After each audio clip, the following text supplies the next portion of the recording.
Trauma is so ubiquitous that if you think you have never seen it, you have not looked. We meet people who fly off the handle. We meet people who shut down.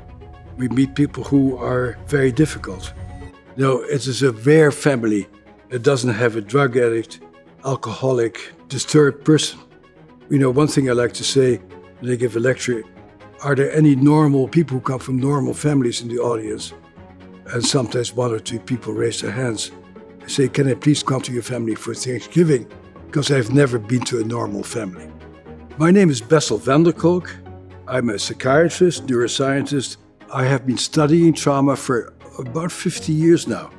I've treated a whole variety of different traumatized populations, see trauma in many different countries around the world, and I am the author of the book, The Body Keeps the Score.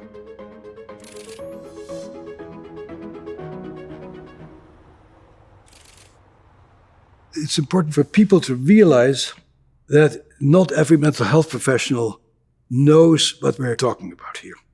The mainstream system of psychiatry, psychology is that there is something wrong with you and I need to fix you. That's a very different attitude than dealing with trauma. Around that time that I first started to work for the VA, a group of us started to define what trauma is and started to define what happens to people. 1978 was the year, and the Vietnam War was over by about 6 or 7 years. The very first day that I met Vietnam veterans, I was just blown away. They kept referring back to their dead comrades. Their hearts seemed to be with the people who were no longer around. They had a hard time loving their wives and girlfriends. They had a hard time being in any way meaningfully involved in the present. These were guys who were my age, who were smart and competent, but they clearly were just a shadow of their former self. And what was also really striking is they were sort of passive much of the time, and then people told them something that was disappointing, and they went from 0 to 10 and blew up and became extremely angry. Something seemed to have happened to them that made it very hard for them to modulate their responses to the environment. My colleagues and I started to think about how is what these guys suffer from different from what other people who are in psychiatry textbooks suffer from. So I dug up a book that was written in 1941 by Abram Gardner, who had been working with World War soldiers. He writes, these guys suffer from a physioneurosis. Their bodies continue to re-experience that very terrible, frightening situation, and that event keeps coming back in terms of images, behaviors, and physical sensations. So that became the core of our definition of PTSD. We write, these people have been exposed to an extraordinary event that's outside of normal human experience. And in retrospect, that shows us how ignorant and narrow-minded we were, because it turned out that this is not an unusual experience at all. Trauma is actually, unlike what we first thought, extremely common. 1 out of 5 women in America has a history of sexual molestation. Even a lot of men have histories of sexual molestation. 1 out of 4 kids get beaten very hard by their parents. 1 out of 8 kids see physical fights between their parents. People usually think about the military when they talk about trauma. But when we started to work with inner city kids, the amount of trauma that these kids experienced was just unspeakable. The nature of trauma is that an experience enters into your ears, into your skin, into your eyes, and it goes down into a very primitive part of your brain that automatically interprets what is going on. Is this dangerous or is this safe? An event becomes traumatic when there is nothing you can do to stave off the inevitable, and your body starts automatically going to a state of fight, flight, or collapse. The lingering effect of trauma is that you continue to react to mild stressors as if your life is in danger.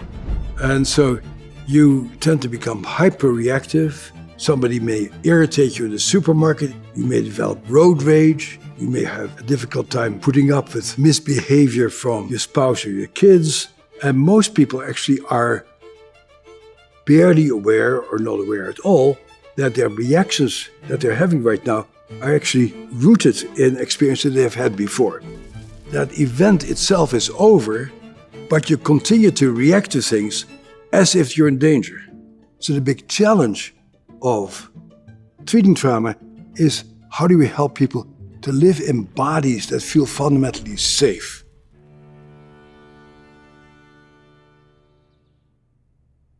The tradition in mental health is to dismiss the reality of people's lives. For example, it's only in the past few years that people are beginning to talk about the impact of poverty, or the impact of racism, or the impact of unemployment. And people have sort of been labeling people, oh, there's something wrong with you, let me fix you. But if you go to a physician or a mental health practitioner who doesn't understand that, they're going to try to fix you with drugs or cognitive behavioral treatment to not do these crazy things anymore. It usually doesn't work very well. But what's very clear is that being in a relationship where people can hear you, where you can talk about how badly you feel, where you can talk about your guilt, and where you can start opening up where these feelings come from, how old these feelings are, and how you develop these feelings in response to particular things that happen to you, that was actually quite helpful. Because you need to really develop a deep sense of, this is what happened to me. This is what I'm dealing with. And I need to take care of the wounds that I'm carrying inside of myself. This issue of self-compassion and really knowing that your reactions are understandable and are rooted in you getting stuck in the past is a terribly important part of beginning to recover from trauma. Most of us are survivors or one thing or another, some much worse than others. And so if people say, what do you wish your legacy were?